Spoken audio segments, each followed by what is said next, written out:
I've always felt that it was important to escape.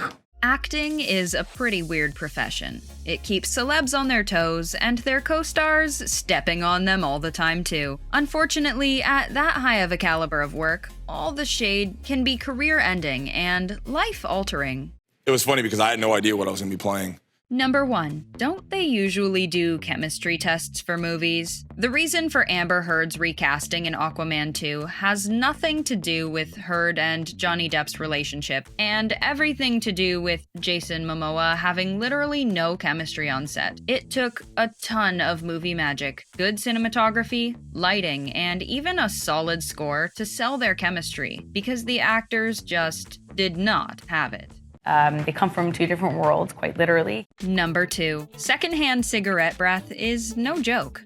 Angelina Jolie was disgusted by Johnny Depp's cigarette breath when it came to kissing him in The Tourist, and demanded he used breath mints and Listerine before they locked lips. Jolie was also disappointed Depp didn't get in better shape for the role and didn't cut his hair or anything. He would stay in his trailer to avoid her, thinking she was full of herself. It makes me feel unpleasant, you know. Number 3. Your boss makes a big deal about just moving you to a different department.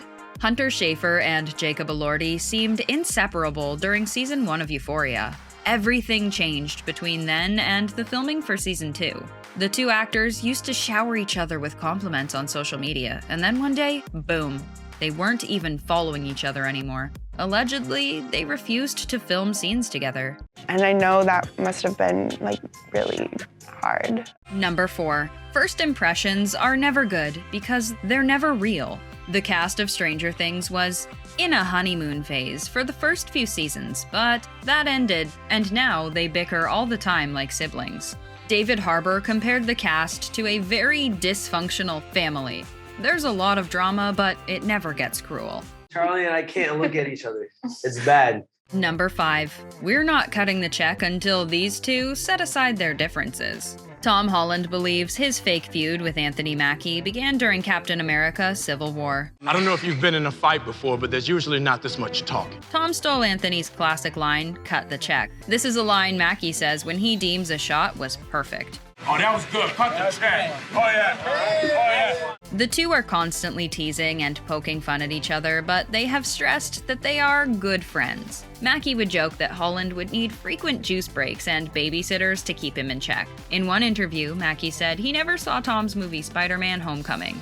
And Tom got him good, firing back, "I haven't seen the Falcon one." "Oh, no, wait, there isn't one. I'm sorry." While we might not get a Falcon movie, we gotta say, we sure are excited about the 4th Captain America. We're dealing with him over at Marvel accordingly because he's a problem. Number 6. It's best to keep your opinions to yourself.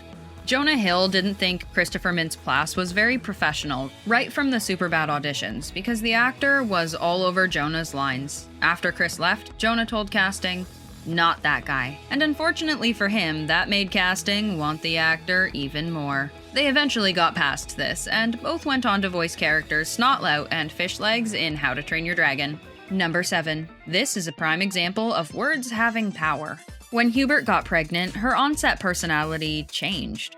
She was struggling financially at home. Then her salary was cut, and there was plenty of conflict between her and Will Smith, so she chose to leave the Fresh Prince of Bel-Air. But Will made it sound like Janet was fired for being hard to work with, which tanked her career. She was adamant she would never do a reunion, saying, "He is still an egomaniac and has not grown up." But now that he's grown, she's finally got to tell Will what he'd done and how it made her feel, which left him regret-filled with tears in his eyes. But I felt it was necessary for us to finally move forward. Yeah. Number 8. These two were just fated to fight. In The Fate of the Furious, Dwayne Johnson thinks Vin Diesel didn't act very professionally on set. Johnson and Diesel have fundamental differences in philosophies on how they approach movie making and collaborating. Still love each other. That's my boy. Number 9. Sometimes opposites attract. The worst Oscars hosting in the world was done by Anne Hathaway and James Franco. We're both nominated. Actually, James, I'm not nominated tonight. Oh, come on, Anne, don't be so modest. Hathaway originally turned the gig down, but Franco convinced her to do it. Their complete opposite personality types made them clash on stage. She came prepared, he did not. It used to be, you get naked, you get nominated. She did liken herself to a slightly manic cheerleader, so it isn't all Franco's fault. But well after it was over, she was thinking, you gotta be kidding me. Your first instinct is usually the right one. All the reasons she initially turned the role down came true, and Franco doesn't seem to like Anne Hathaway because she's too scripted.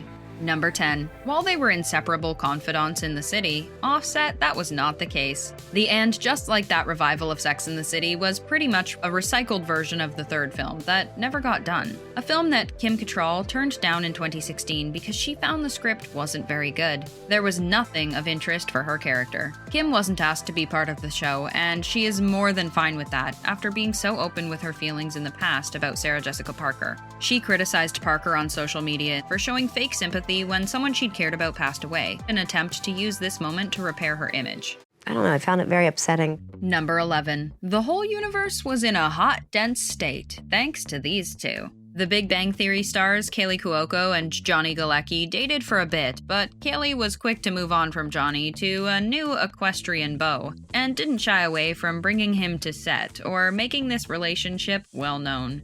This created a rift in Kaylee and Johnny's work relationship.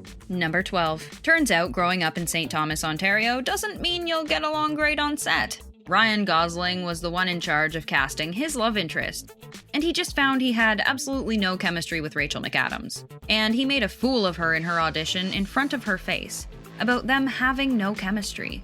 This behavior persisted on set. Then one day, the two dated. Are gonna look really bad at the end of this. This isn't gonna turn out well for us at all. Number 13. There was a stark conflict between these two. Terrence Howard vouched for RDJ to get the role of Iron Man, and that was an uphill battle given they weren't willing to look past Robert's addiction. Howard even took a $1 million pay cut to get his friend in the door. But when Terrence fell on hard times, RDJ wasn't there to back him up. So Terrence blames RDJ for why he's no longer involved in the MCU. I think they could have a huge franchise off of it, but Number 14. The communication between these two was a wasteland. Tom Hardy and Charlize Theron didn't get along while filming Mad Max Fury Road because they were stuck together filming in a vehicle that was going to no particular destination. The tight quarters made filming super uncomfortable and fighting inevitable. Theron said it was like a family road trip that just never went anywhere. Number 15. The SparkNotes version of Star-Crossed Lovers. In Romeo and Juliet, Claire Danes was the serious one, and her co-star, Leonardo DiCaprio, liked to mess around. But that doesn't mean they despised each other. No, not at all. Claire had a crush on DiCaprio, and also impressed him when, in her audition, she didn't play the shy and sweet Juliet everyone thinks of her, and instead grabbed Leo by the back of the neck and planted one on him. She was just like hardcore about the whole thing, so it was cool. Everybody loves a good celebrity feud. We bet you've had a coworker who's gotten under your skin. Let us know your crazy experiences with them in the comments, and maybe leave names out of it. Thanks for hanging out with us here at The Things.